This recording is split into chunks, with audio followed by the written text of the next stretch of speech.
Insya Allah kita akan sedikit menengok ke belakang, menilik sejarah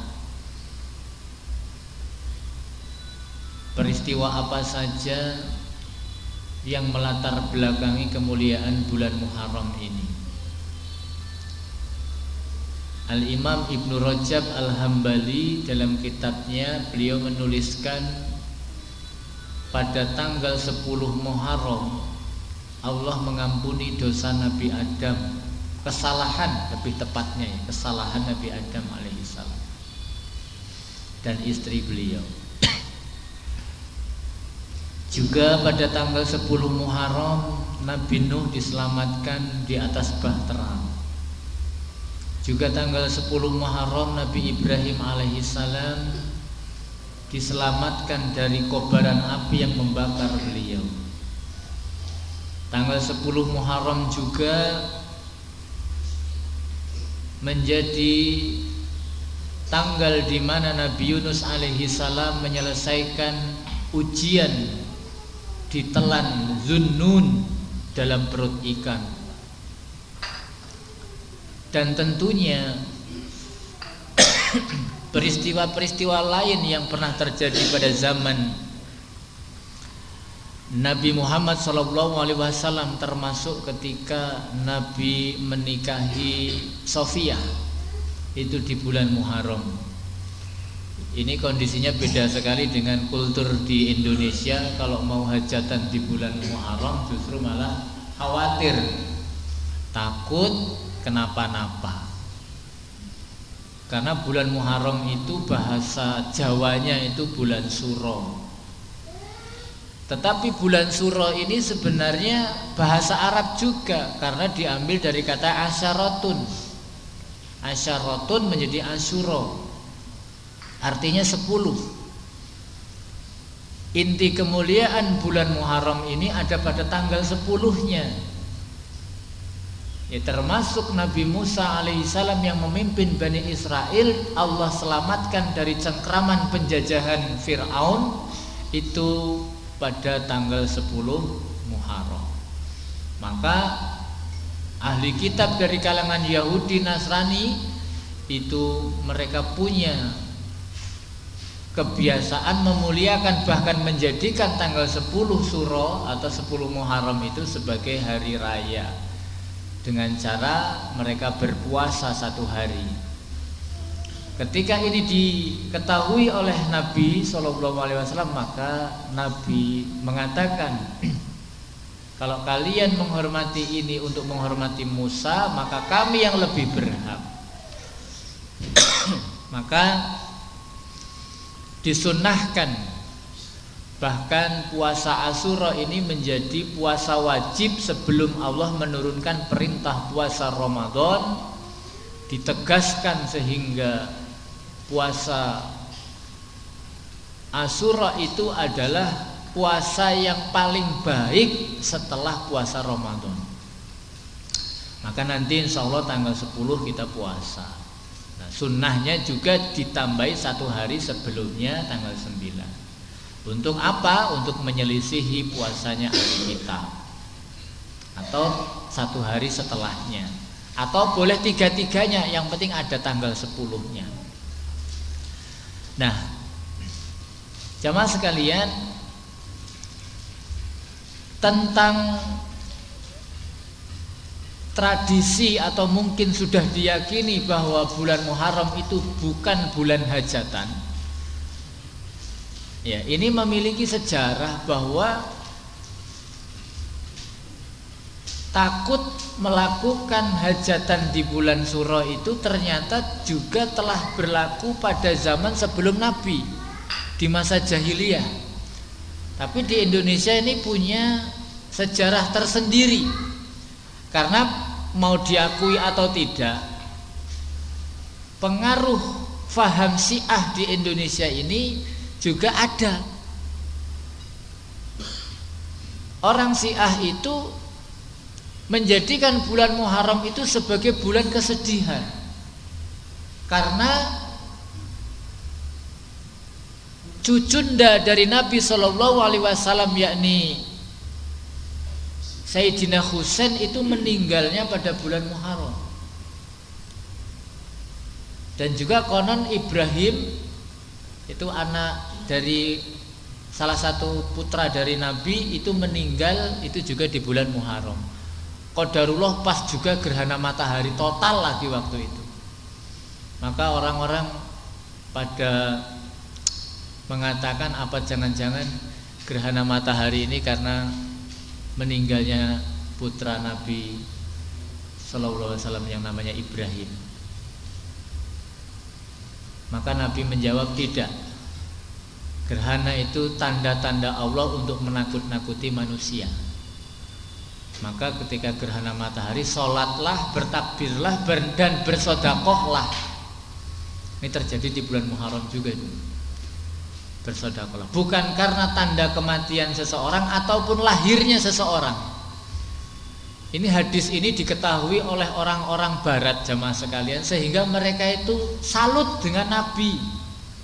Biasanya orang besar itu, orang-orang ternama, orang besar, orang hebat itu kalau mendapatkan sesuatu yang kira-kira kok bertepatan dengan sesuatu yang mendukung dia, itu diakui gitu.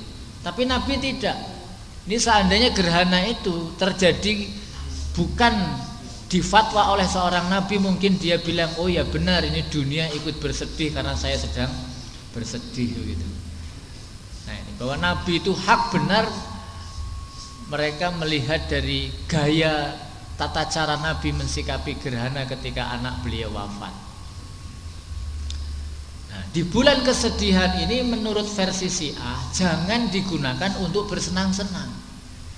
Karena apa? Kita sedang berkabung, berempati, ya seolah-olah ini dibenarkan dengan meninggalnya Nabi. Bahkan mereka memiliki ritual di Karbala memukul-mukul kepala sampai harus keluar darahnya, sebagai bentuk empati dan simpati mereka karena kenapa dulu kok tidak bisa membela Husain.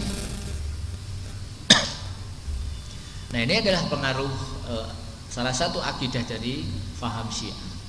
Kemudian Sunni nggak kalah mengkanter pemahaman itu dengan cara mencari anak-anak yatim kemudian disantuni di bulan Muharram. Ya. Tetap dilakukan amal solih, kebaikan, bersenang-senang, ya, untuk mengkanter paham Syiah tadi. Jadi ini bulan Muharram saking mulianya disebut dengan bulan istighfar. Mengapa demikian? Hadiah dari Allah berupa doa untuk mengampuni kesalahan Nabi Adam, Nabi Yunus itu bunyinya adalah doa ampunan. Rabbana dzalamna anfusana wa illam taghfir lana wa tarhamna lanakunanna minal khasirin. Ini adalah doa yang Allah ajarkan langsung kepada Nabi Adam ketika Nabi Adam melakukan kesalahan. Dan kita juga bisa memahami ini juga buat kita anak cucunya. Anak cucunya Nabi Adam yang bersalah, berdosa, banyak berbuat zalim, ya diwajibkan untuk memperbanyak doa Rabbana dzalamna. Dulu saya sering mendengar doa ini itu dibacakan setelah adzan salat asar sambil nunggu jamaah. Ya. Rabbana ya Rabbana Rabbana dzalamna anfusana wa illam taghfir lana wa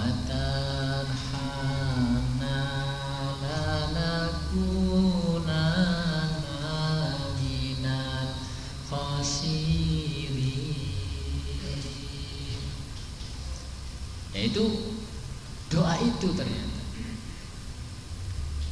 yang puji-pujian lah kalau zaman dulu itu ya. sudah sholat 2 rakaat, jamaah belum ngumpul, tunggu ya sambil berdoa. Nah kemudian doa Nabi Yunus, La ilaha illa anta subhanaka inni kuntu minadh dhalimin. Dari dua doa itu kalau kita simpulkan, syarat diterimanya sebuah istighfar itu harus ada 2 kata kunci. Yang pertama adalah mengakui kesalahan. Rabbana dzalamna, ya Rabb kami telah berbuat zalim. Yang kedua adalah mengakui bahwa tidak ada yang bisa mengampuni dosa kecuali Allah.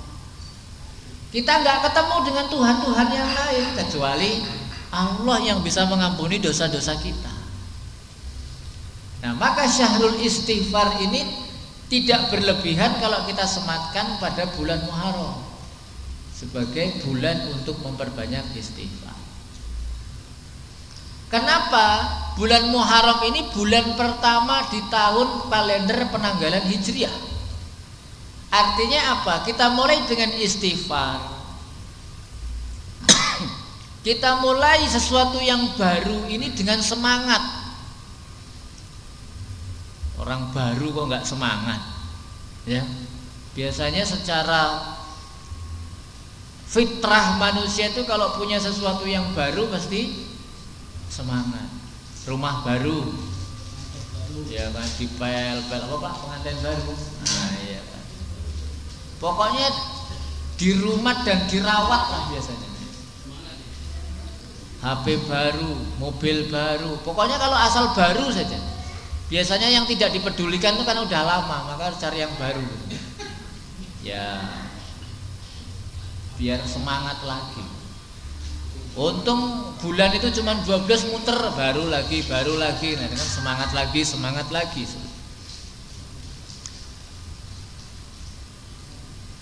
Bulan Muharram sebagai bulan istighfar. Allah lah yang telah menciptakan manusia, tahu betul karakteristik manusia.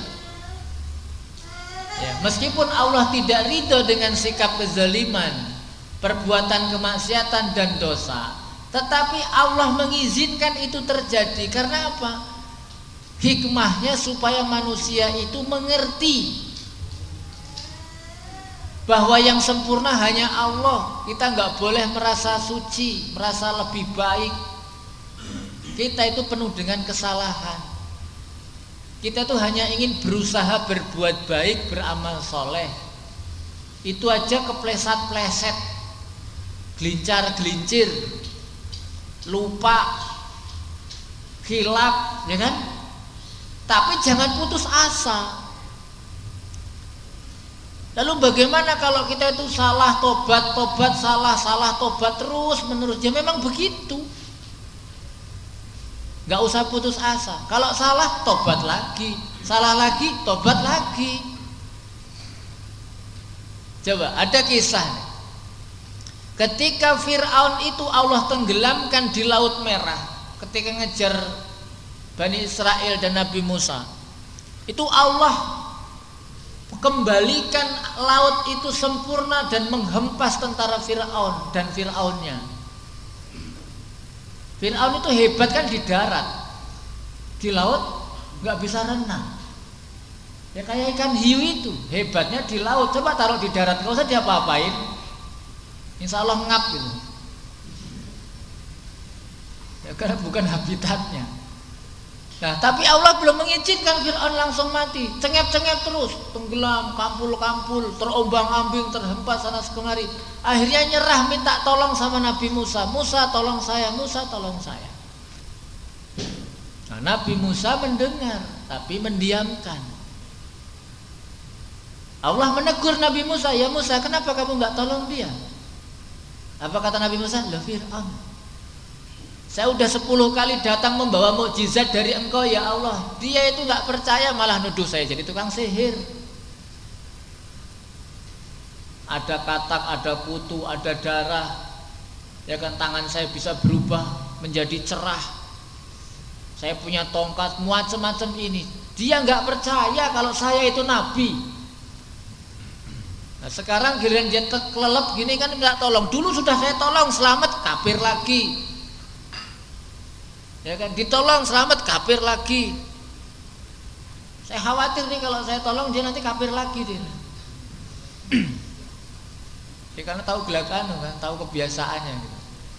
Allah bertanya, sudah berapa kali Fir'aun minta tolong sama kamu? Kalau saya hitung-hitung 80 kali nih ya Allah. Banyak kan? Wahai Musa, 80 kali dan kamu tidak menolong dia. Nabi Musa diam. Allah mau berfirman apa lagi? Ketahuilah wahai Musa, seandainya Fir'aun itu minta tolongnya kepadaku, bukan kepada kamu, kepadaku, sekali saja aku akan tolong dia. Fir'aun. Ini yang greget malah malaikat Jibril. Wah, ini jangan-jangan nanti Allah malah ngampunin Fir'aun. Saya malah yang enggak ridho, nyelulup. Malaikat Jibril ngambil tanah dari dasar laut kemudian disumpalkan ke mulut Fir'aun. Jadi Fir'aun itu matinya karena keselak pasir. Ya, karena keselak air itu nggak mati-mati, keselak pasir. Disumpalkan. Khawatir kalau Allah jangan-jangan malah ngampuni Fir'aun nanti. Gitu kan, nolong Fir'aun. Maka Nabi Musa bergetar, ya Allah. Baru faham betapa rahmat Allah dan ampunannya itu luar biasa. Kepada orang yang telah berkata ana rabbukumul a'la, engkau begitu ya Allah. Apalagi kepada orang yang berkata subhana rabbiyal a'la. Orang yang berkata kepada aku itu Rabb yang maha tinggi katanya. Fir'aun itu ngomong menjadi Tuhan yang tinggi.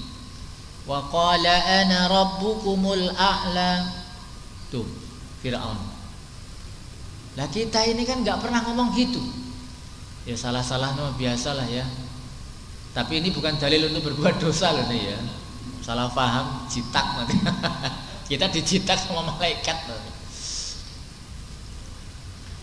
Nah, supaya kita mengetahui Allah Maha Pengampun, buka surat Az-Zumar ayat 53. Ya ibadiyallazina asrafu ala anfusihim la taqnatu mir rahmatillah. Wahai hamba-hambaku yang melampaui batas, jangan putus asa dari rahmat Allah. Innallaha yaghfiru dzunuba jami'an. Allah mengampuni dosa semuanya asal tobat, asal istighfar.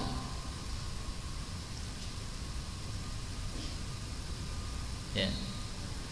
Ini pernah terjadi dialog antara Nabi dengan malaikat Jibril. Wahai Muhammad, mintalah kepada Allah supaya Allah mengampuni umatmu. Maka Rasulullah meminta kepada Allah, ya Allah ampunilah umatku. Nabi Muhammad pengen agak rinci, seperti apa cara Allah mengampuni umatku. Jibril menyampaikan, seandainya umatmu selama umur hidupnya, seumur hidupnya, misalnya umurnya 63 tahun misalnya, 62 tahun dia berdosa, kemudian dia tobat 1 tahun, Allah akan terima. Jadi usianya 63, 62 tahun isinya dosa semua, setahun tobat diterima. Enak gak ini? Jawab ya. Tapi Allah masih memberikan kemudahan. Karena apa? Nabi Muhammad minta lagi, ya Allah, kayaknya kalau 62 tahun itu kebiasaannya dosa, kok 1 tahun itu tobat kayaknya agak susah. Bisa-bisa nanti tahun bulan ke-6 dia kembali lagi gitu, rindu dengan aktivitasnya gitu. Jangan 1 tahun lah ya Allah, kurangi. Dikurangi Pak sama Allah. Ya udah 1 bulan aja. Dia punya waktu 1 bulan untuk tobat, diterima. 62 tahun, berapa itu? 11 bulan. Silahkan berbuat dosa, maksudnya 1 bulan untuk tobat, nanti diterima. Ya Allah, Ini kayaknya juga agak berat gitu ya. Agak berat. 1 bulan. Kayaknya bisa balik lagi deh, enggak istiqomah. Ya udah 1 minggu. 1 pekan. Enak enggak ini? Tambah enak kan sebenarnya kan. Tapi Nabi minta lagi sama ya Allah, jangan 1 minggu. Kayaknya 1 minggu tuh kelamaan, umatku itu enggak betah di masjid enggak? Apalagi selama ini dia klotok, jambret, nyopet, maksiat. Ya udah sehari saja. Sehari tobat, siap nggak? Ya udah hari ini gitu loh. Kata Nabi, masih berat, jangan ya Allah. Sehari masih berat. 1 jam, saatan, 1 jam. Dosanya berapa tadi? 62 tahun 11 bulan sekian hari, sekian minggu, sekian jam. 29 hari ya. Oke. Ya Allah. Ketika itu Allah langsung, daripada Nabi ini ngomong minta lagi, Allah langsung mengkat 1 jam. Atau gini saja, asalkan batasnya itu nyawanya jangan sampai lewat kerongkongan aja, diterima tobatnya. Pernah dengar hadis ini? Silahkan tobat, asalkan jangan lewatin nyawa waktu sudah ke kerongkongan. Berapa detik itu? Nah itu susah itu.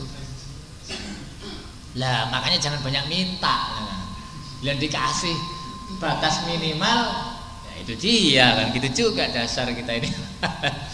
Karena kita tidak tahu kan kapan nyawa mau lewat kerongkongan. Ya ketabrak bus saja, brek langsung isdet, belum tobat. Ya kan? Kemarin dikasih 1 tahun nggak tobat-tobat, sebulan nggak tobat-tobat, seminggu nggak tobat-tobat, sehari nggak tobat-tobat, tabrak kereta, nggak sempet tobat. Ini bulan Maghfirah. Tapi dari situ Allah itu ya kurang adil seperti apa? Sudah Maha Adil, Maha Pengampun. Bulan ampunan, bulan maghfirah, bulan istighfar, Muharram. Allah Maha Pengampun, tenang saja, Allah Maha Pengampun. Coba, sahabat Umar itu pernah mendapati seorang pemuda sedang nangis di Masjid Nabawi, nggak keluar-keluar. Sampai sahabat Umar itu ya nangis juga karena melihat orang itu nangis. Jadi sahabat Umar itu orangnya gagah, kuat, gak pernah takut sama siapapun kecuali Allah. Sama 1 orang di muka bumi itu yang ditakuti oleh Umar, siapa? Tahu nggak? Siapa? Istrinya, Mas. Tapi ibu, hebatnya wanita itu, Pak. Umar aja takluk. Umar itu gagah, sama setan aja setan kabur, Pak. Tapi kalau diocahin istrinya diem dia.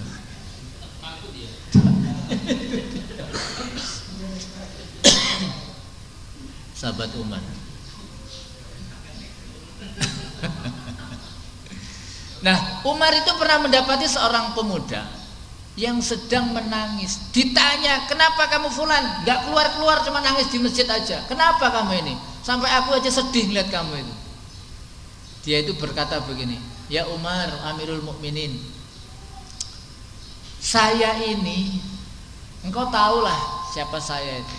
Sebutkanlah dosa apa saja, itu pasti sudah aku lakukan. Dan aku tobat, makanya aku nangis. Lah udah tobat ya tobat, gak usah nangis, sudah itu ya pergi sana kerja lagi atau apa kayak gitu, jangan di masjid aja. Pemuda ini bilang, aku itu agak curiga sama Allah karena dosaku tuh banyak banget dan besar banget, kayak pokoknya seluas langit dan bumi itu dosa saya.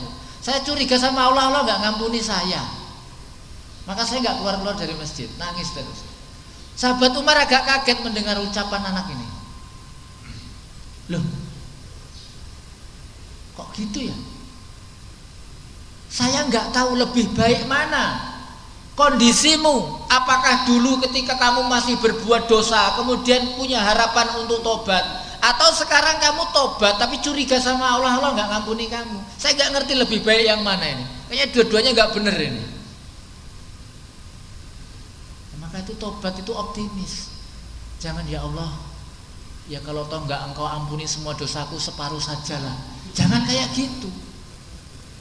Ini juga pernah terjadi pada zaman Nabi, seorang pemuda berbuat dosa kemudian tobat. Ya Allah, seandainya takdirnya dosa yang aku lakukan itu akan engkau balas di akhirat, maka ampun ya Allah, jangan di akhirat, segerakan saja di dunia. Bagus nggak doa ini? Berani doa seperti ini? Ya kebebes kita kalau dikabulkan. Satu dosa nggak usah di cash di akhirat tapi di DP di dunia gitu. Nabi aja nggak senang dengar doa ini. Kamu itu kalau doa jangan kayak gitu. Kalau doa begini, Robbana atina fid dunya hasanah wa fil akhirati hasanah wa qina adzabannar. Dosa terus nggak masalah, yang penting Robbana atina fid dunya hasanah. Mintanya hasanah gitu loh. Jangan kalau mau dicicil nggak apa-apa ya Allah, tapi jangan di cash di sana, jangan. Ini bulan ampunan, betapa Allah itu jangan dicurigai. Ya tadi cerita Fir'aun aja hampir ditolong. Kalau nggak kedahuluan malaikat Jibril tuh menjejeli dengan pasir tadi. Nah makanya ini luar biasa, bulan ampunan. Untuk makna yang berikutnya adalah bulan kesabaran dan bulan pendidikan, dan ini insya Allah akan kita bahas pada pertemuan yang akan datang. Karena saya harus ke Pesawaran, dijemput dari sana jam 7 sudah berangkat. Ini jam berapa ya? Setengah 8 apa setengah 7? Setengah 7 ya? Hah? Allahu Akbar, itu setengah 7. Ya udah nggak apa-apa ya, penting ngaji lah ya. Penting ngaji itu kan ada dua, inti dan untu ya kan tidak ada masalah, acara untu saja. Mohon maaf, semoga saja yang sedikit ini sudah banyak, sedikit ini sudah banyak, luar biasa ya. Jangan curiga sama Allah, Allah nggak ngampunin kita, dosa malahan itu ya. Optimis ya Allah, maka doanya kan Robbana dzolamna, ngaku Robbana dzolamna. Baik, selamat berbuat dosa, tapi jangan lupa tobat. Wassalamualaikum warahmatullahi wabarakatuh.